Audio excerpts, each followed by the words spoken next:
నువ్వు ఉండగా కూడా పారిపోతారా?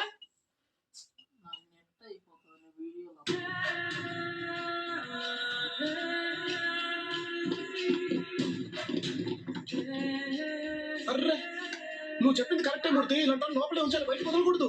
సార్ మీరేగా సార్ సెల్ ఓపెన్ చెప్పన్నారు. నాకేం తెలుసయ్యా? నువ్వు చెప్పాలి కదా. వైజాగ్ లో అమ్మాయిలే ఫాస్ట్ అని విన్నాడు, అబ్బాయిలు కూడా ఫాస్ట్ అని నువ్వు చెప్పాలి కదా. ఇప్పుడు ఏం చేస్తావు చెప్పు. కేసు ఏమని రాస్తావు? ఎక్స్ప్లెనేషన్ ఏమిస్తావు? అదే సార్ కొత్తగా వచ్చిన ఎస్ఐ గారు సెల్. ఏ ఎస్ఐ అయ్యా? నేను ఇంకా ఛార్జ్ తీసుకోలేదు, సంతకం పెట్టలేదు మూర్తి. నా పేరు ఎట్టా రాస్తావు? కొత్త ఎస్ఐ అంట, కొత్త ఎస్ఐ. ఇప్పుడు ఏం చేస్తావు చెప్పండి అయ్యా. ఏం రాసుకుందావు? స్మగ్లర్ నన్ను వదిలేశారు, మీ ఉద్యోగం ఏదో ఒకటి చెప్పండి. ఏం రాసుకుందావు? అది కూడా నేనే చెప్పాలా? అసలు వాళ్ళు అరెస్ట్ చేయలేదని రాసుకోదా? సార్ కేసు ఎఫ్ఐఆర్ లో రిజిస్టర్ అయింది.